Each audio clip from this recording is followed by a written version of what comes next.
Mornington monster case. Can you tell us about that case? It was Anna and Gracie Sharpe. Anna's mum knew that wasn't right because Anna was pregnant with their second child. She'd never, ever mentioned anything about being unhappy or anything. Anyways, he got a couple of spears.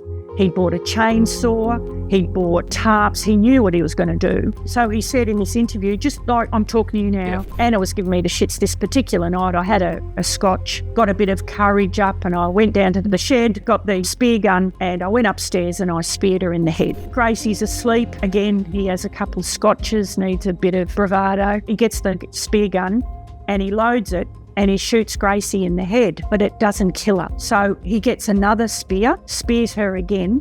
She's screaming, obviously. Yeah. Spears her again. She's still alive. He's got 3 spears. He uses the 3rd spear. She is still alive. He takes one of the spears out of her head, reloads, and that 4th one kills her. How long was he sentenced to? Not long enough. The I Catch Killers podcast was a fresh start for me, as I left policing behind and started a new life. Over the years, we've laughed together, cried, and shared some powerful moments. Welcome to I Catch Killers. Welcome to another episode of I Catch Killers. Policing at the sharp end is a tough business.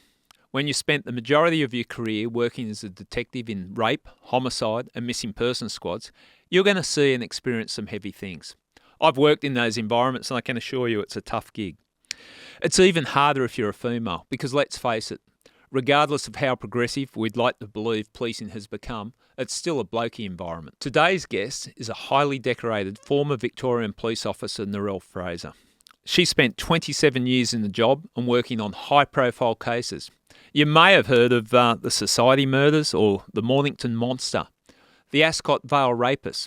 They're just some of the cases Narelle's worked on. I've been wanting to get Narelle on I Catch Killers for a long time, and today we've got her here, and I'm very excited about it. It's going to be a good chat. She's a lot of fun. Narelle Fraser, welcome to I Catch Killers. Thank you. It's an absolute pleasure. Well, I'm glad. I've been trying to get you on for a while, and it's good that we've finally got the opportunity. I'm going to ask just up front, how's life outside the police? You enjoying yourself? Well, that's not an easy question to answer. We've been affected by the floods in Rochester here in Victoria.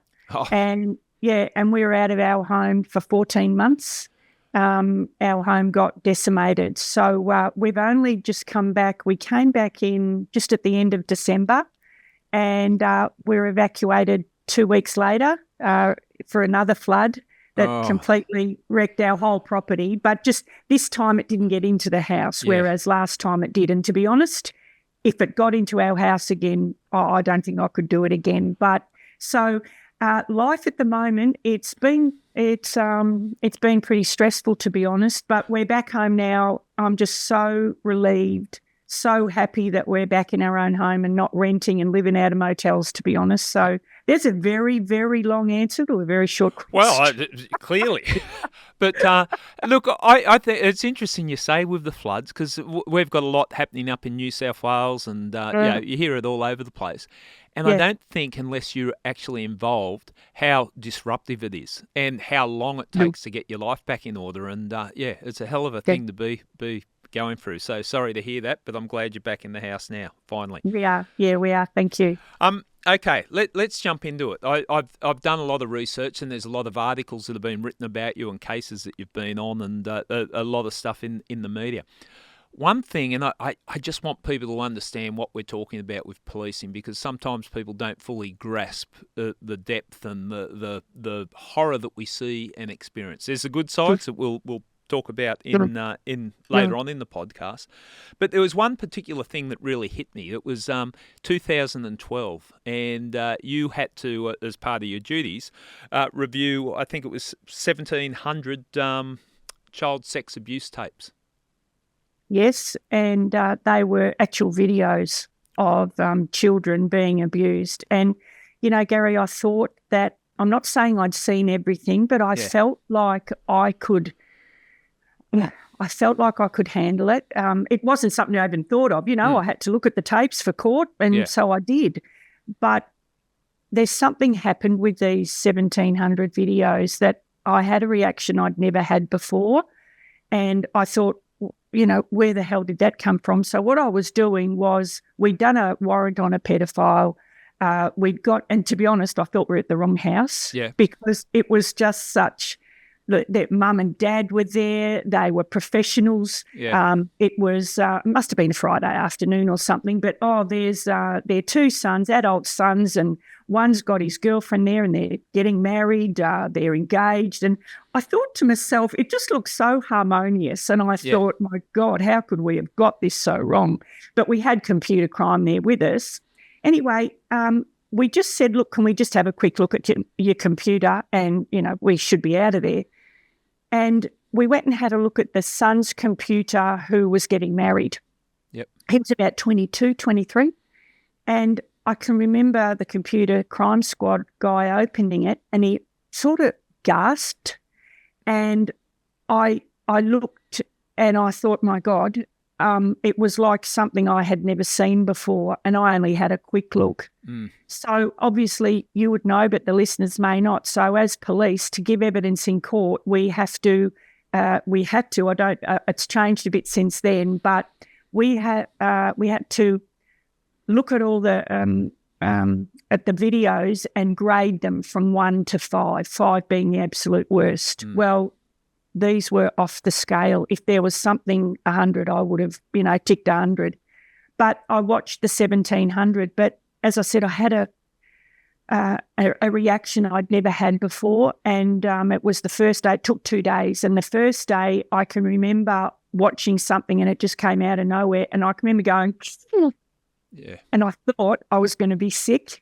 And I just couldn't control it. And I remember I went downstairs and had a coffee and just sort of tried to get myself back together, but I just could not get that particular vision out of my mind. Anyway, a couple of days later, I go back to work and you know how it is, give my evidence in court and off we go to another job. I think, and we... that's the nature of policing. We accept that you sign up for it. You're not conscripted into policing. You choose that career. But that type of experience, there's some things you see that you just cannot unsee. And when you're talking about children, I think any normal human being, it hits a little bit harder. The innocence of these kids to be caught up in the evil that is there. And another interesting point, just what you said on that story. That's the creepy part about pedophiles is that they do hide in plain sight, and people think they're the creepy dude in the raincoat and flashing at school kids. It's not that way. It's quite often people that you don't suspect, and that's what they prey on a lot of the times. But the other thing, and people, and I think we make this point, and I'm sure I make this point, but I'm sure you agree with it. That sometimes people go, but I wasn't participating in child porn. I was just watching. Sorry, and I shouldn't call it child porn too. I've been corrected on that before. It's not porn. It's child sex abuse tapes, abuse, and that's the proper terminology. I didn't participate in it. I was just a voyeur. I was just watching. But the way I look at it, they're just as guilty as the people participating in it because they're all part of that whole criminal, horrible world. Yeah, but also, Gary, if you think about it, every single, when they say they're not participating, but every single child in those videos is a victim and they are all suffering. So somebody, and if we didn't have people wanting to watch them, those children wouldn't be... There wouldn't be a market for it. Correct. So, they are... living victims, and it will affect them for the rest of their life. I have no doubt. And me. I understand. How old were the victims? Like a cross section. What are we talking with the children? The youngest I saw was about 3 months old, and the oldest I saw was probably about 4. Yeah. I can understand for obvious reasons why that would impact so heavily on you. Does it? Yeah. Sitting down like that, and that's what the people don't understand. They think, okay, well, they've seized that, but that is the role of the police officer. We can't shirk it. You've got to go through. You've got to present the evidence, and to present the evidence, you've got to view the evidence. Did it destroy your faith in humanity when you see stuff like that?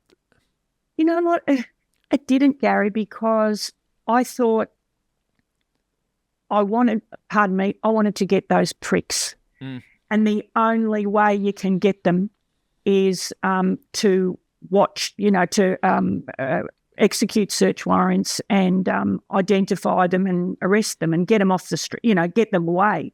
Yeah. But it's funny.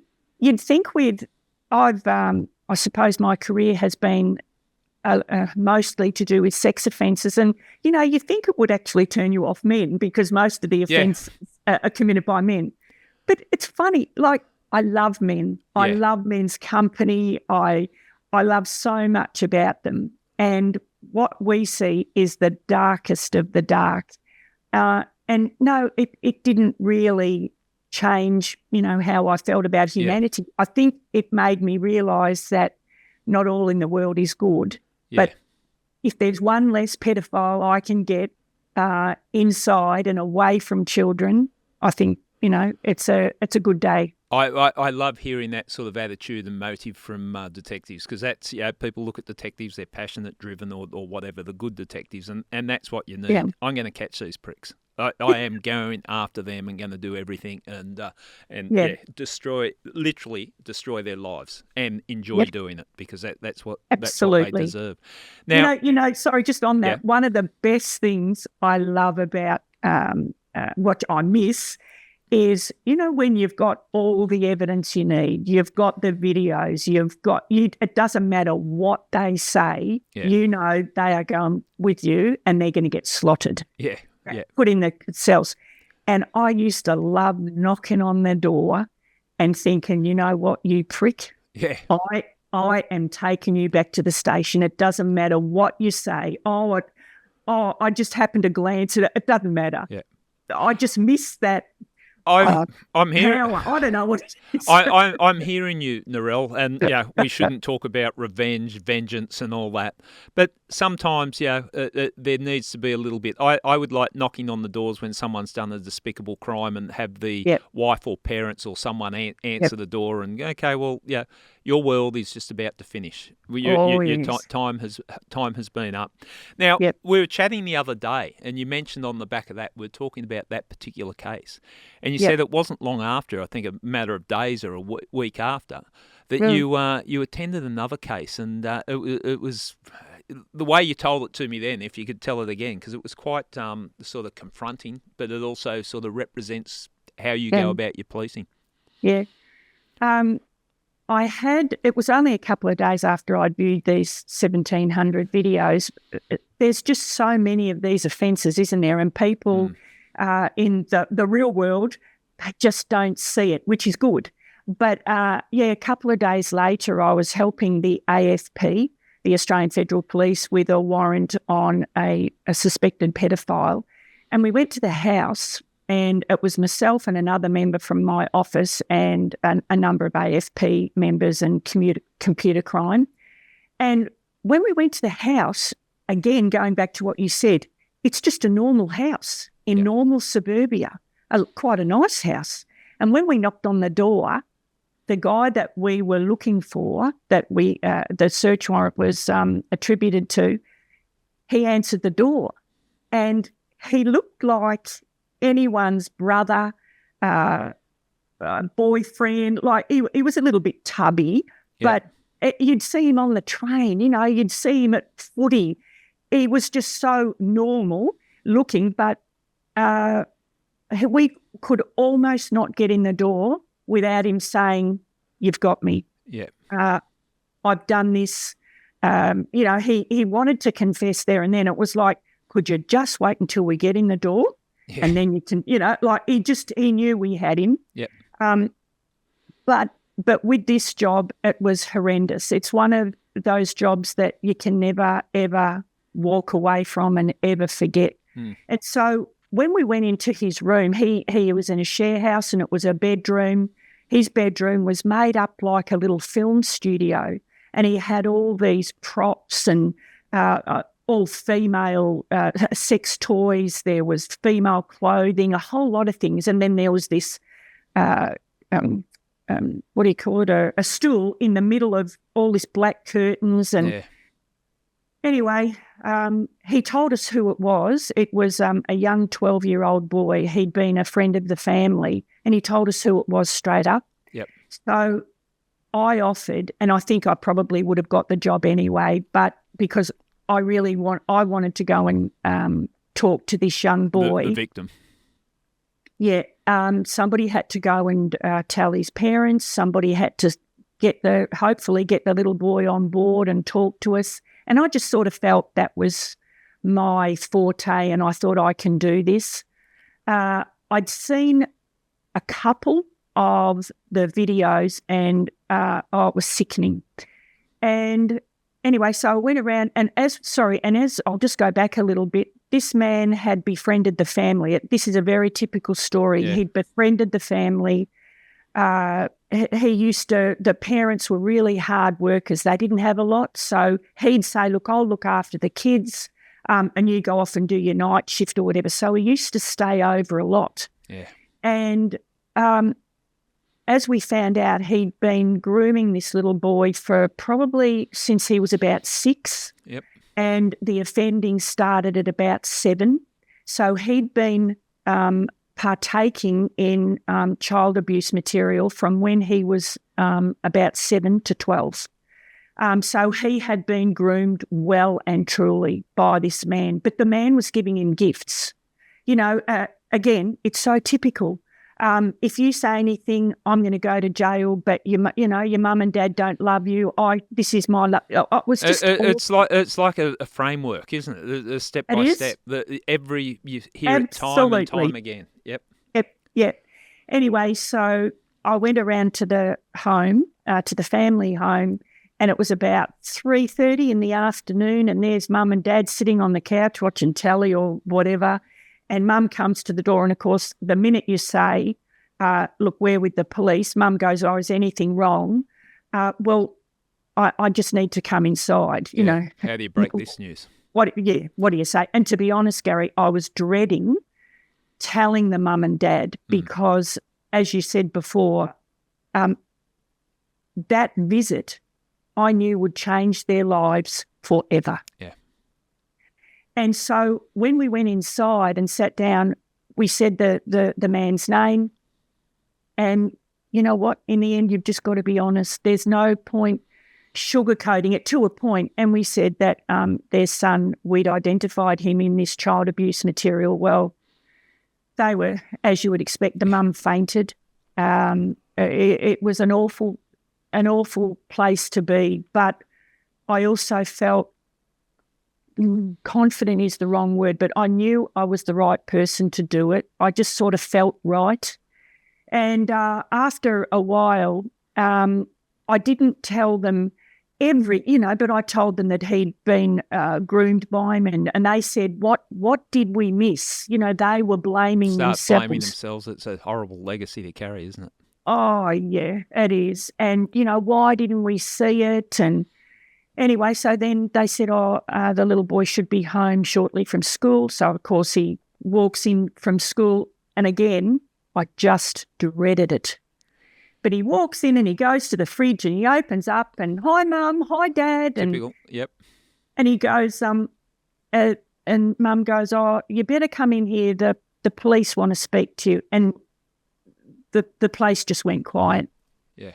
And I can remember he didn't come in.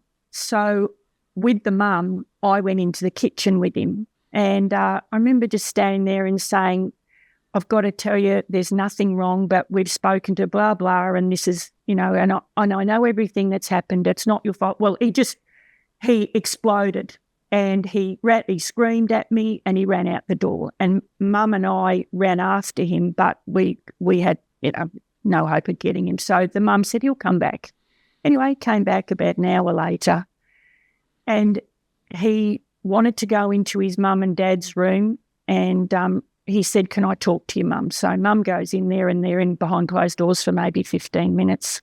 Again, it was torture. Yeah, I can imagine. Wait, yeah. And anyway, then the mum comes out and she says, oh, Narelle, he'd like to talk to you. So I walked into the bedroom and him and his mum are laying on the bed. And I just sort of felt wrong. Here I am in a suit, the detectives, I've got my diary and all this sort of stuff. And it was all wrong. And I thought, so I remember saying to him, I went and sat on the edge of the bed and I was, trying to reassure him that he hadn't done anything or whatever. But I just felt I needed to get onto his level because I'm sitting at the edge of the bed, he's lying down with his mum, and I don't know, but I just said, would you mind if I laid down next to you and mum? And he goes, no, that'd be nice. So anyway, I laid down. He held my hand. Like it was just... Yeah, I've got the image in my head. It was just so powerful. Yeah, it was. Oh, my God, it could nearly bring me to tears now. But, and he told me pretty much everything. And then he agreed to do... He eventually, after a while, he realised that he wasn't in trouble, that mum and dad weren't going to go to jail, but the man was because he'd done something very naughty. And in the end, he actually said to his mum, because we asked the parents about a medical, because obviously, we would have liked some evidence. It would have helped the case. And we explained that to mum and dad, and they were fantastic. And they said, whatever you need, we will, with the boys agreeing. Anyway, the boy said to me, would you do the medical with me, Narelle? I want you to come with me, not the mother. Yep. Oh, God, Gary, I can remember sitting at the head, sitting at the head of the bed and holding his hand while they're doing the most intimate examinations. But it was in a really weird way. It was a really lovely, beautiful almost way. Like the boy trusted us, and he eventually told us, it was horrendous what he told us. But, I can always remember him when we were lying on the bed, just going back a little bit, when we were lying on the bed, he was crying. He was very upset. And he said to me, am I gay, Mum? And how do you answer that? And he was crying. He said, I don't want to be gay, Mum. I like girls. Like just this. The cruelty of what that offence does. Yep. Yeah. And you know what? The next day, I go back to work and another job comes in. It's just... Well, Narelle, I wanted people to get an understanding of what policing's like, and I think you captured so much in that, just the short examples of the stories you told there. But Narelle, I normally wait to the end of the podcast before I thank someone for the work that you do. I know policing well, and what you displayed there in that situation, if you did nothing else in your career, you should be able to walk away and feel like you made a difference because you had empathy and care and everything that needed in that situation. And to me, that's what makes some people in the job, as a cop, as detectives, those special type people. So I'm giving you a rap right at the start. We'll see if I take it away when we have a further discussion. But honestly, Narelle, and every person I see that I consider to be a good detective, and I've been surprised that when I talk to them, what makes a good detective, and they all talk about the empathy. And what you displayed there was in bucket loads, and the difference that you made, and probably restored the faith for that poor little kid in life and his parents. So well done, great policing. And people don't see that as policing. People wouldn't even understand what you just told us. You lay down on the bed with the mother and the young boy. And But when you think about it, if you heard somebody say that, you'd think, God, how inappropriate, wouldn't you? Yeah, I know. It initially, yeah. I'm sure there would be some resistance. Oh, you're getting too close. You're feeling it too much. But when you're talking about crimes of the nature you just described, that's what you got to give. And if you can't give that, don't investigate those crimes. Like, really, let someone that can. But no, you can make a world of difference just in a little example like that. So thanks for what you did there, and thanks for telling us that story. We're going to wind it back a little bit. I want to find out about Narelle as growing up. What was your childhood like? Pretty basic. Yep. Very suburbia. Dad was a shoe salesman. And isn't it funny? He loved it, thought it was the best job in the world. Hilarious. But he did. Mum had been a secretary. She had mum and dad married quite late, so they had 3 of us in 2.5 years. I've got 2 sisters. Okay, handful. Yeah, so what are you saying? Yeah, so I'm the eldest, and then I've got a sister 11 months younger and another one 17 months younger again. So my parents gave me the most beautiful sisters, and they gave me something that I saw in policing a lot of people didn't have, and that's, a roof over my head, love, support. We did what all kids do, played up the road and, in the blackberry bush, did all sorts of stuff. And I think they introduced us to a fantastic group of their friends. We used to go away every, Christmas down to Inverloch and spent 4 or 5 weeks down there. And I always remember something funny. Always remember all the boys, like the fathers, they always used to say at about 4 o'clock, we need to go into town and get the sugar. And it never dawned on me until years later what they're actually doing. You make me laugh because I remember it wasn't to get the sugar, but I remember all the men in the street where I grew up that on a Saturday afternoon they'd all say they're going up the road. As a kid, I'm thinking, why do they always go up the road? And then they'd come back in and they'd seem very happy or in different states. But look, I think when you have a childhood like that, you can look at other kids and situations and even like the offenders too when they come through, and it makes a difference because you carry what your childhood with you, whether you like it or not. Why did you want to join the police? What drove you there? It came out of nowhere. Yep. I was counselling. I'd been a secretary, shorthand typing, a PA to company directors. I was sort of reasonably good at my job. I loved it. But I'd always been a sort of fairly caring person, interested in, the psychology behind people. And I just sort of felt I had something to offer with people who hadn't been as fortunate as I had. And so I did a counselling course with Lifeline. As I said, it just came out of nowhere. And I just loved it.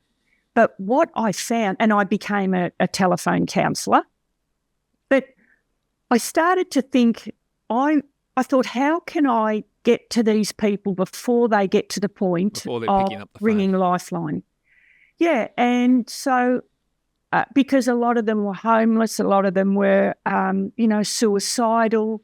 They had no one, they were helpless, they were hopeless. And I just thought, how could I get to them before they get to the point where they've got to ring Lifeline, And that's when I thought policing. And then it all started to sort of, how things happen, a little bit of fate, I don't know. But at the time I was very fit. I was running a lot and clearly I've stopped running.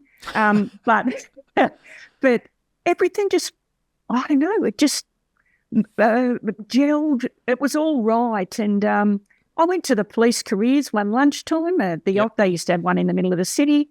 I went there and this is what you need. And it just all sort of flowed. And and then I went out to the academy. My God, was that I'd never, in my upbringing, I'd never seen an angry man. I'd never heard somebody yell.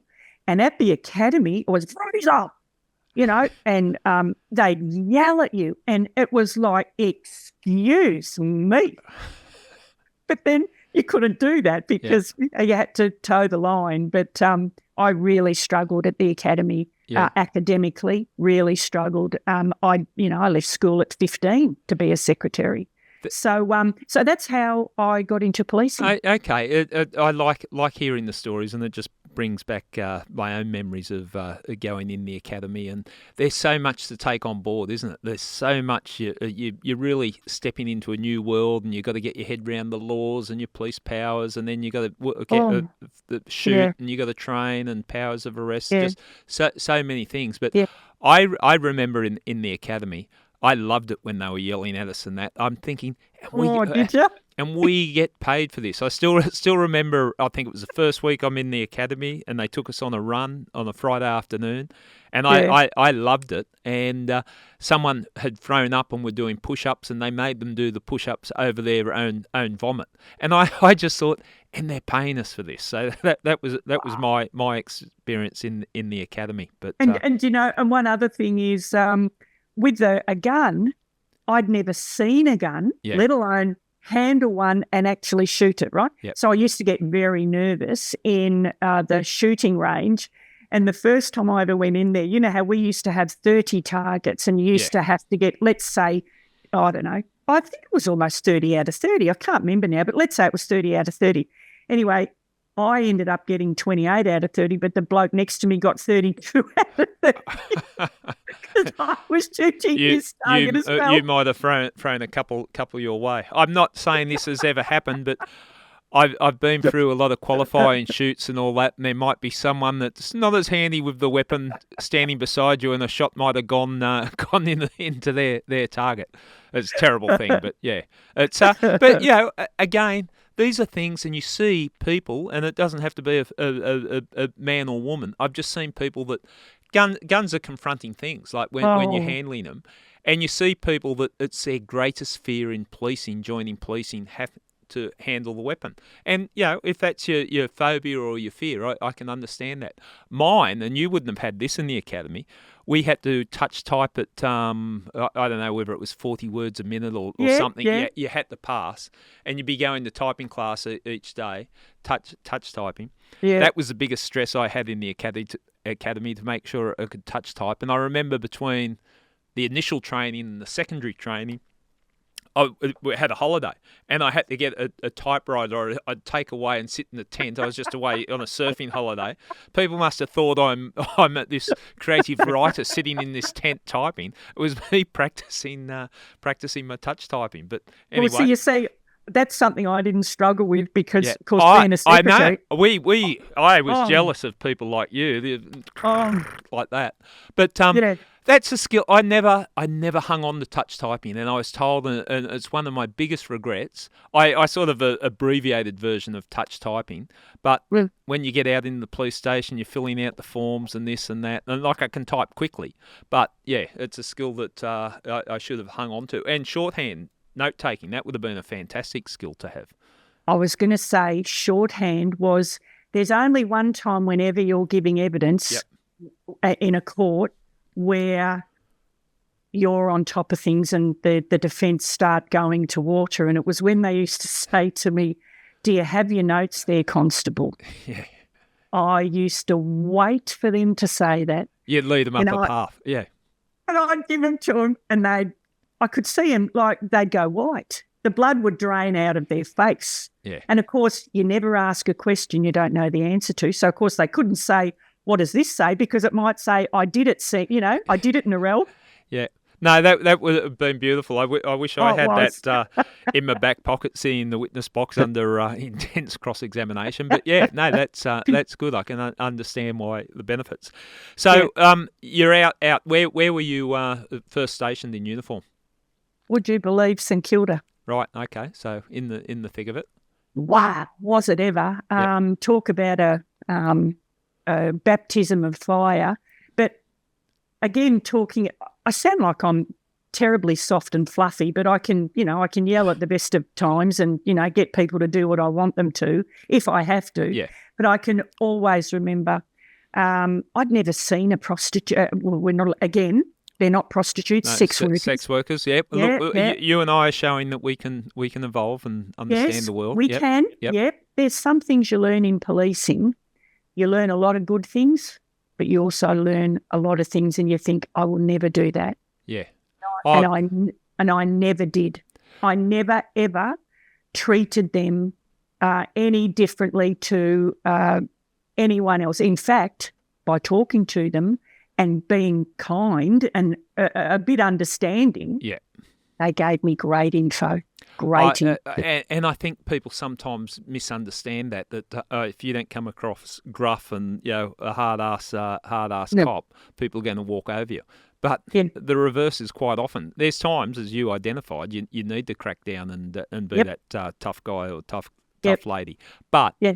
just treating people with a little bit of respect can go a long way, especially when they're being treated like just kicked around all their life, and then someone shows them some interest and sits down, actually sits in the gutter with them or wherever and has a conversation. It's amazing the information that you can get. What attracted you to detectives? What was the drive there?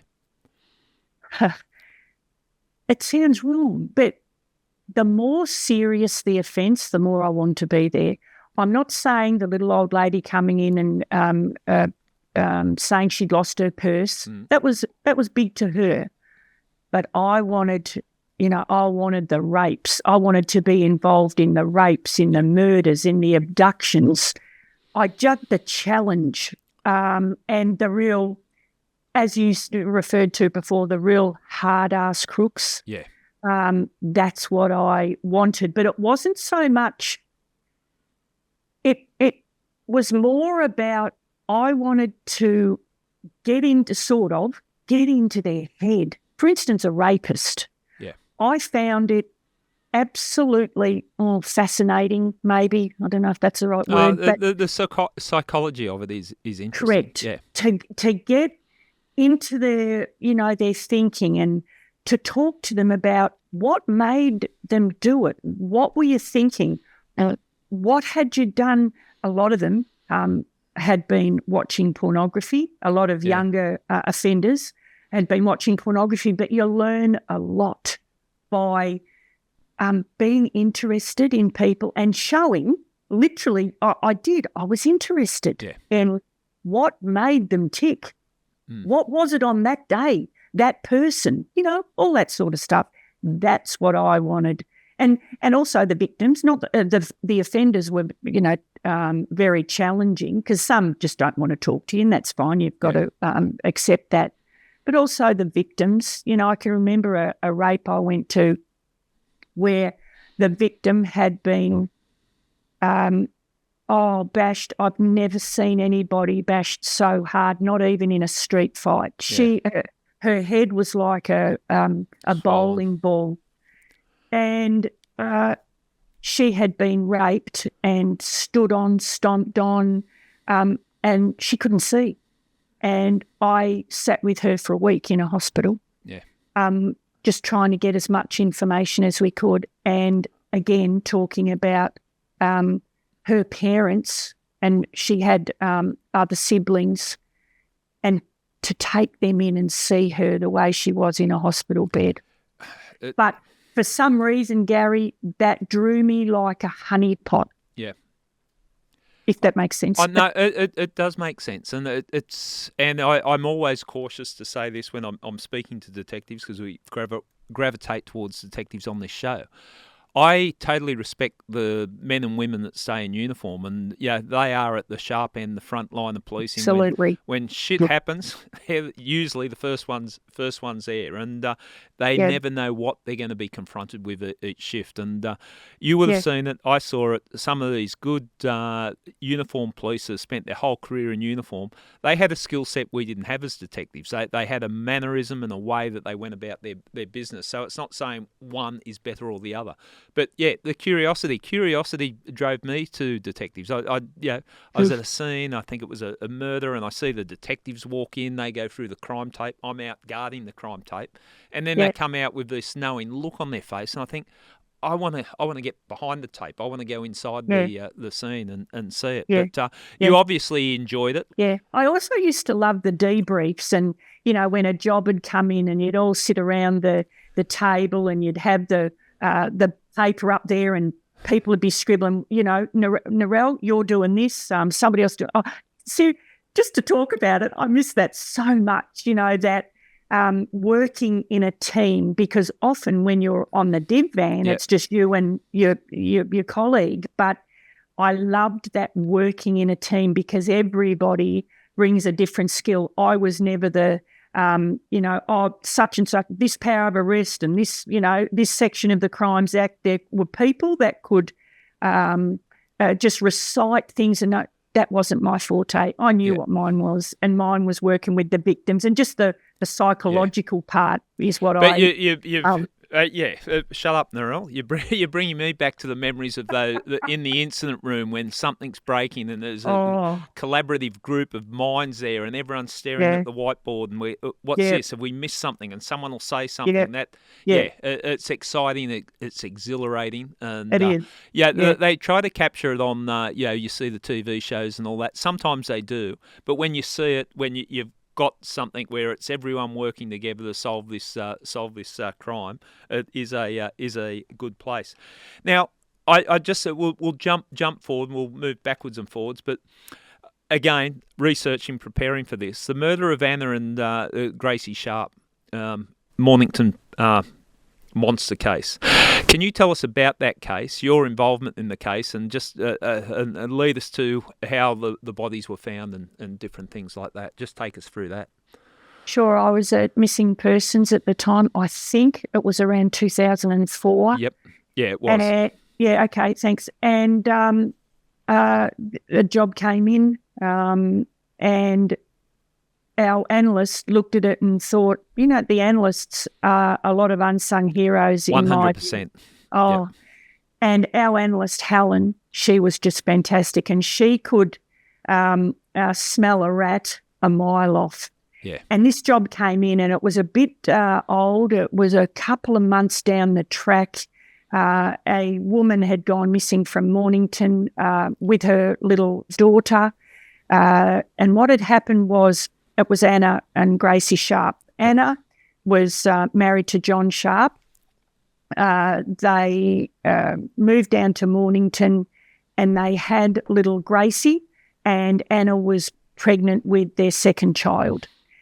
And Anna's mum lived in New Zealand because that's where Anna came from. And Anna's mum would ring, they were very close, and they'd ring each other all the time, almost daily. Anyway, for a while, Anna's mum couldn't get on to Anna, and she thought there was something was just bubbling away, thinking there's something not right here.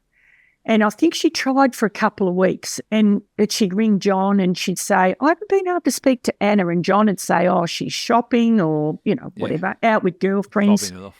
Yeah, but then as time went on, there was something not right. And eventually John said to his mother-in-law, look, she's had an affair and she's actually left me. I didn't know how to tell you.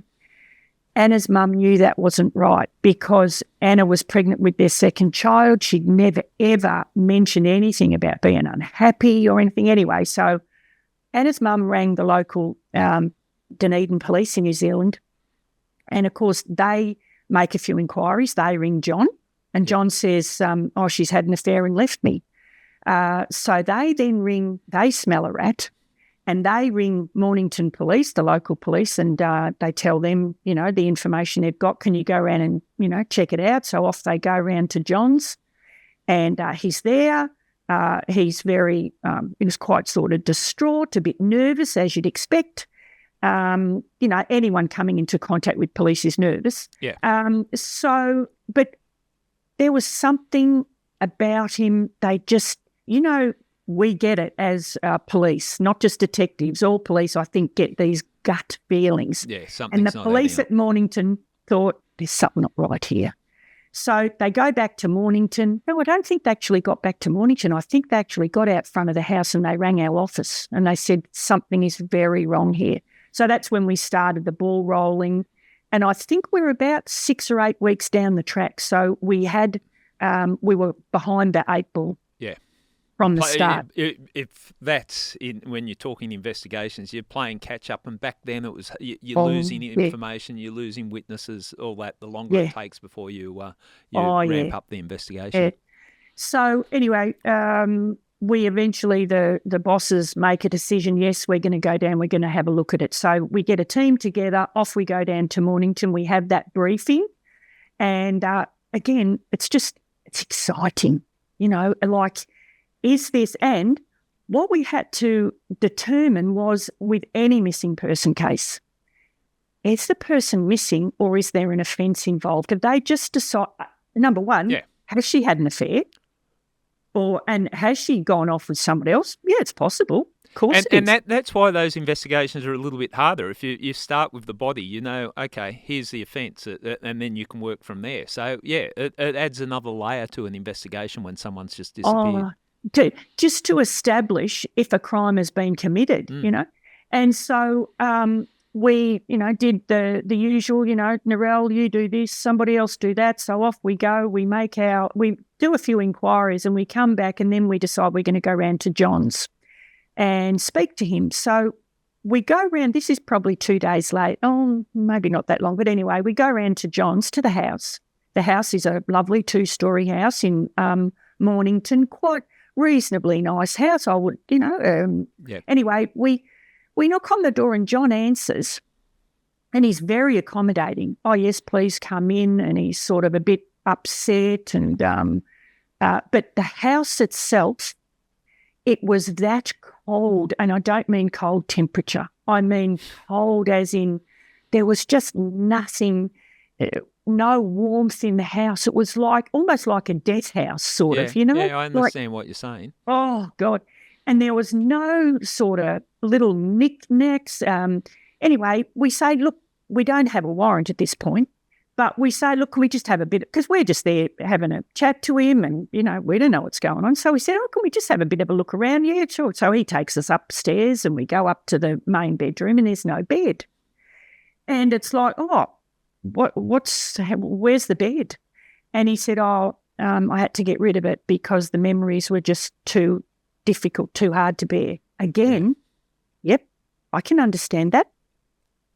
So then we go into Gracie's room and her cot's missing. And, where's Gracie's cot? Oh, well, the man that she's moved in with, he didn't have a cot, so they took Gracie's cot again. Yeah. Right?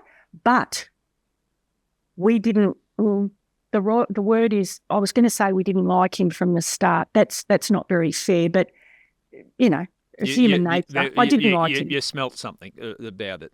Absolutely, yeah. But what we did notice was in the kitchen, there was, how we have calendars in the kitchen and, the doctor's appointment, haircut, all that. Well, we noticed that there were all these appointments for Anna. The doctor, all this sort of stuff. Oh, it was just wrong. Anyway, we ended up I love hearing these stories, Narelle, in that these are little things from a keen eye of a detective investigator's looking at it going, okay, that's something. And it's not evidence as such. You're not going to convict the person, but it all starts to add, they're red flags, they're indicators. Oh, absolutely. And you know how you just start getting, it just starts, yep, that's right, the bed's missing, the cot's missing. So when we went back that night, we drew up a search warrant. And when I was in a team of, let's say that there was maybe 5 or 6 of us. So it's not it's we. No, right? and I accept that when anyone's talking in investigations, it's team sport. It's Absolutely. Anyway, so we go back and throw a few things around. None of us believed him. But, of course, we've got no evidence. So we do a search warrant the following day. But, he had the personality of a stop sign. Okay. Seriously, he just had nothing.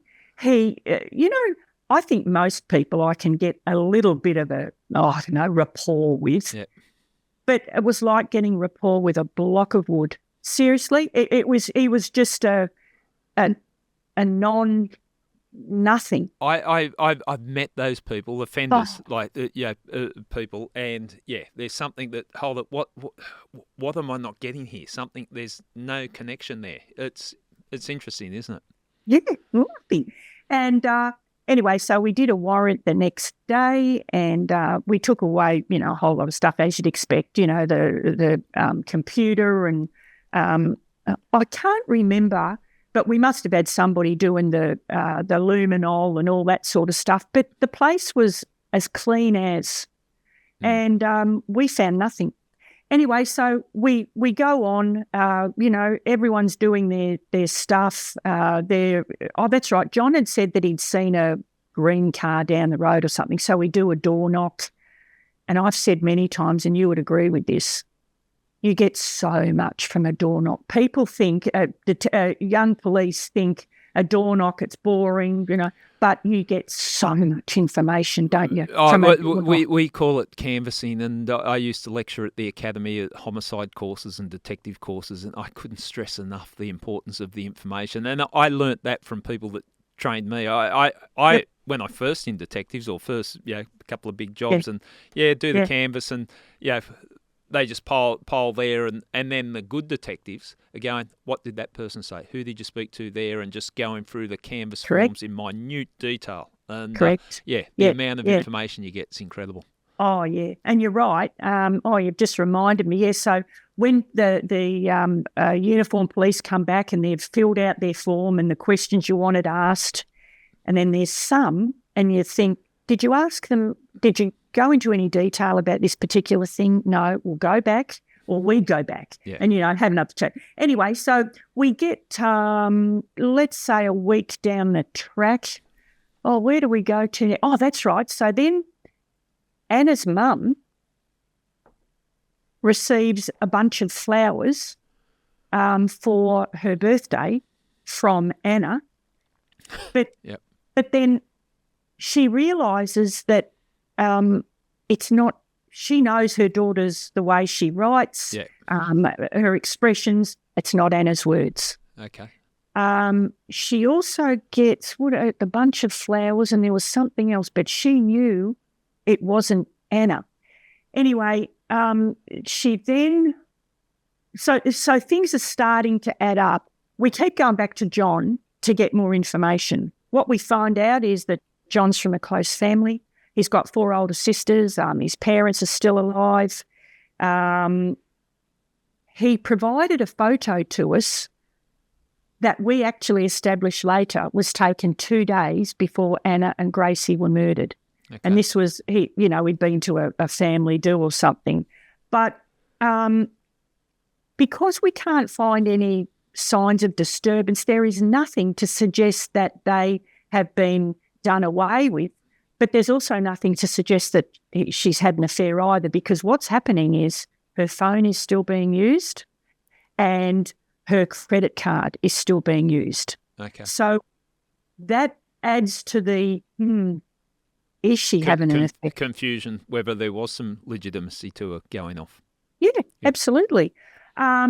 So over the next week, we keep doing what we were doing, but then we're getting nowhere.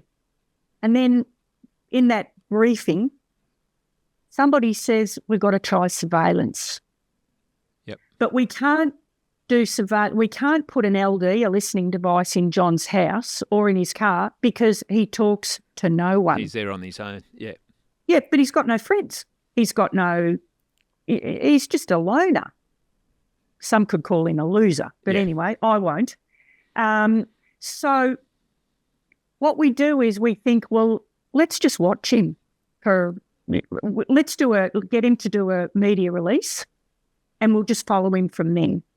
So he does a media release on Channel 7, and I think a number of people have seen this, where he cries and holds up I don't know how he could do this, but he holds up a photo of little Gracie, but please, if just ring the police, pleads with her to contact. And anyway, so what happens is the dogs, the surveillance, that's what we call it's for the listeners. I know what you I know. You know what it is. Why are you calling them dogs? That's the term that's frequently used for our surveillance police. Thank you. And so the dogs follow him from straight after the interview.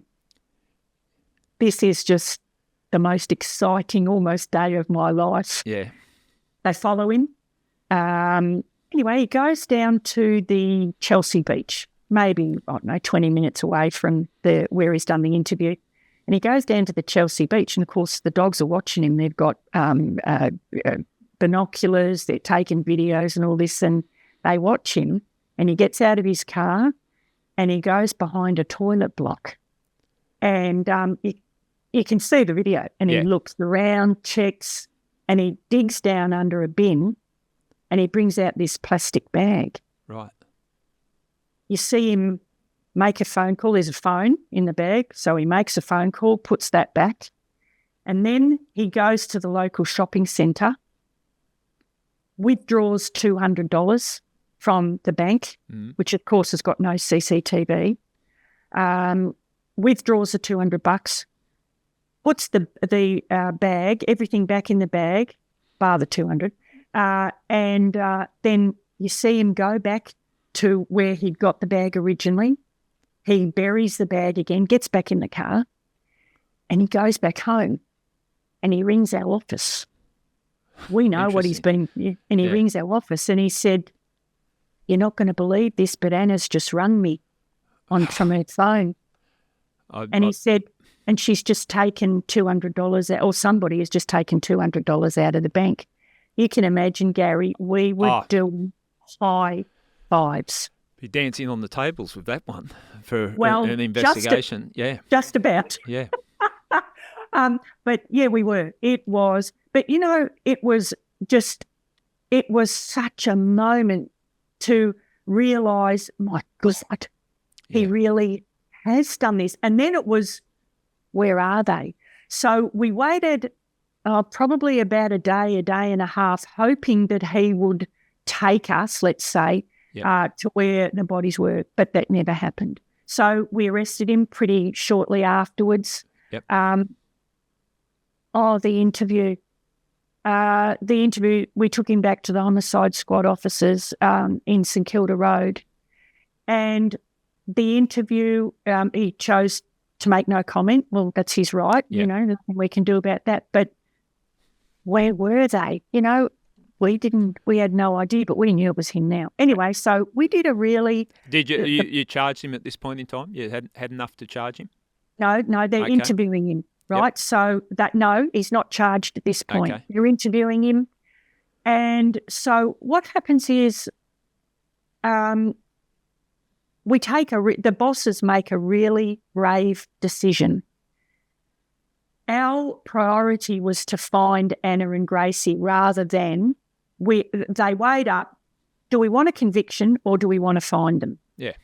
So they wanted both, obviously, but they had to make a decision. They decided they wanted to, the only way we could get John to talk was to bring his family in.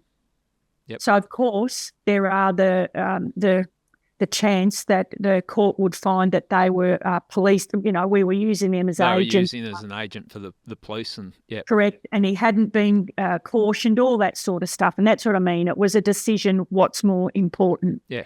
And the bosses made the decision, it is more important to find Anna and Gracie than get a conviction. Yeah. So what we did was, but anyway, that's up to the courts, isn't it, to decide whether we did. Well, there's discretionary powers in the courts too, like the judge's discretion. Correct. Yeah. Yeah. And we were hoping, it was a chance that we had to take. Anyway, so we bring the parents in and we show them just a snippet of him going to the bin. Because, of course, they couldn't believe it. John, our lovely son. But when they saw that, they realised that we weren't playing games, that this was, this is what we thought, and it was pretty much confirmed. And we wanted to know where the bodies were. So we left them in with John for probably about an hour, and they came out, and that's when they said, he'll talk to you. Okay. Jeez. And Gary, he talked. He did the interview full and he took hours to tell what had happened. All the admissions and the proofs and yep. But Gary, to listen, because of course the team were behind the two-way mirror, and to listen to it because we were all sitting there and the big bosses had come in, the AC came in, and we were all sitting watching this interview. How the guys, Rocky and Keno, that did the interview, they had daughters Gracie's age themselves. I don't know how they did it. But he spoke like he'd killed an ant on the footpath. Yeah. It was just the most it was chilling. And in a nutshell, he said that Anna was moody and controlling. And that was it. That was his reason. His reason.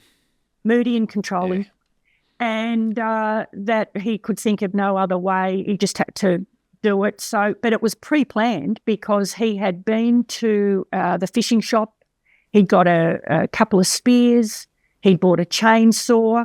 He'd bought tarps. He knew what he was going to do. How did he kill them? Yeah. So he said in this interview, just like I'm talking to you now. Yeah. So he says, Anna was giving me the shits this particular night. I had a scotch, got a bit of courage up, and I went down to the shed, got the spear gun, and I went upstairs and I speared her in the head. And so he speared her, and then he dragged her downstairs and buried her in the yard. And then after a day, he thought, they're going to find that. So with the chainsaw, he dug her up, cut her torso, her legs, her arms, etc., put her in a garbage bag, and threw her out with the household rubbish. Now he's just talking like this. Telling this is what I did. Yep. And then, of course, the dread came when Rocky or Kino go, and we hear all about Anna, right? Yeah. And then also what happened with Gracie. Anyway, so he didn't know what to do with Gracie, but he kept thinking, I can't deal with this. Gracie needs to be with her mum. So he takes little Gracie down to the fishing shop.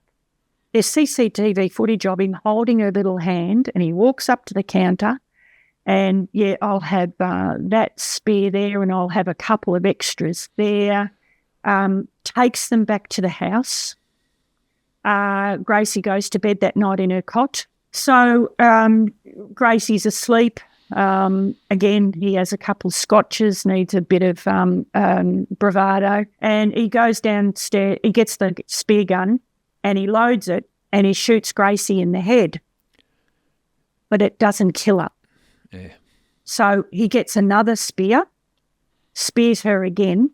She's screaming, obviously. Yeah. Spears her again. She's still alive.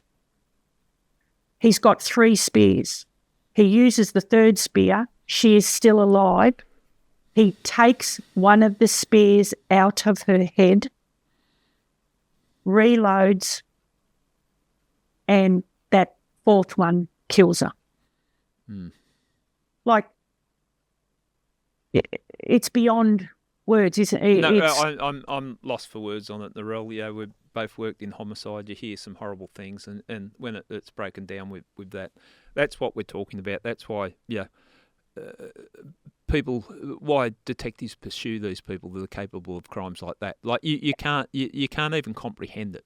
No, and as if that's not bad enough, he then throws her in a garbage bag and throws her out in the rubbish. Yeah. Like, I can remember they had a bit of a break during this interview, and I can remember going into the ladies' bathroom with another a detective, a lady, obviously, and I can remember putting my head in my hands, and like I was crying. I just couldn't. We both were, and there was an AC in there, an assistant commissioner watching all this, and everyone was the same. Like, oh my God! And I can remember one of the detectives next to me, the AC, put his hand on her shoulder. Yeah. And I thought, please don't put your hand on my shoulder, because in comfort. Yeah. Because I thought I will absolutely lose it. Thank God he didn't. Yeah.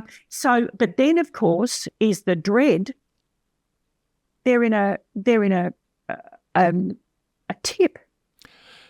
Yeah, I've searched tips for bodies, and it's not a nice experience, and you've literally got to go through. You can't do it nicely. You've literally got to go through all the rubbish people have discarded. But I know with this one, Narelle, if you could just tell us that it was searching for days and days and days, it may be longer.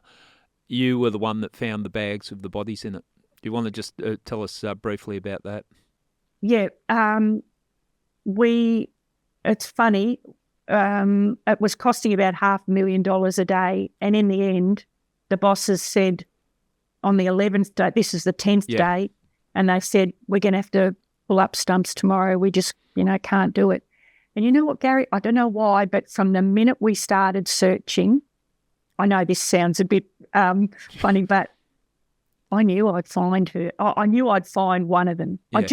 I was that determined to make sure that one or both of them weren't going to end their life in a filthy, rat-infested, asbestos-ridden tip. Yeah. Cold, wet, windy. Oh, it was shocking. It was about July, I think, by this stage. And anyway, so the last day comes, and it's, I don't know, nearly morning tea time, and we're the big what's that thing called, the front end loader. Front end loader. Yeah. I saw that many blue bags, because that's what we were looking for, a blue bag, and I never want to see a blue bag again. I saw thousands of blue bags, and we had to check every single blue bag. And this one, it comes up, it digs it up, and I hold it because I don't want him to, to ruin if it does contain anything. Anyway, it's up the top of the sort of mound that he'd sort of done this with all the rubbish, and you had to sort of scramble up the top and go through it all. Anyway, this blue bag, I open it, and I see a kitchen glove and a few, and I just sort of, and I went to go back down, and I thought, I don't reckon that was a glove. So I go back, and it's an arm, a human arm. So I knew then, obviously, and it was an adult, so I knew that I'd found Anna. And the euphoria that I felt in finding her was almost indescribable. Yeah. And everyone comes from everywhere. We're all hugging, and we're all crying, and we're all kissing one another. It was just lovely in a way. Oh, terrible. But it was just finding her, Yeah, I know what you're saying, Narelle, and like people, they think when you're telling a story this and you felt euphoria, you found the body. This is just the nature of policing. This is how you have to survive policing, and you're looking for bodies. And I've been in situations just like that where you find the body. You carry sadness the whole time, but at that particular point in time, you feel like you've done your job, and you bring in. I never say closure with homicide, because it just people don't get it, but you bring a degree of peace that the bodies have been found. So and that's a very good point. I just felt so. Initially, it was euphoria that I'd found her, but it didn't take long, maybe 30 seconds. And then I thought, pardon me, that means little Gracie's around here somewhere. And that was a dread that I could hardly bear. Yeah. We wait so they call crime scene, and of course everybody goes up to the caravan where the cup of tea 200, we call it, the caravan with the meals and everything. And we were waiting for crime scene, and one of my colleagues said, "Come on, Fraser, we're going up for a coffee." And you know what, Gary? I couldn't leave her. Yeah. I sat with that bag. Of course, I didn't look. I mean, I looked away, but I just thought, how could I leave her? Like, I'd found her, and I just sort of couldn't leave her alone anymore. Again, that's Narelle. That's that empathy and caring nature. It just seems so brutal when you find a discarded body, and I can understand that feeling, that you just feel like you're abandoning this poor person, this poor lady, just in this rubbish tip. So heavy stuff. Look, I've got to say, you said before, I need to correct you, I didn't find Gracie. right. I thought that afternoon, I think the next day we went back down to begin looking for Gracie. Yeah. And what I thought was just amazing, I was dreading finding Gracie. Yeah. I just hoped that I wasn't going to be there. Person. Yep. Yeah. But I can remember we called it time and we were going to go back the next day. But as we were walking back, like this is at 4:00 in the afternoon, and it was really windy and everything was blowing around. And would you believe there were these photos blowing around? And one of the detectives picks up the photo and he looks at it and he says to me, "Do you recognise her?" And I didn't. Yeah. But apparently it was Anna's mum. Right. So the bag of the photos. Yeah. So I didn't go back the next day. I'm not sure why. I think I would have used any excuse in the world not to, because I didn't believe that I could handle it. Yeah.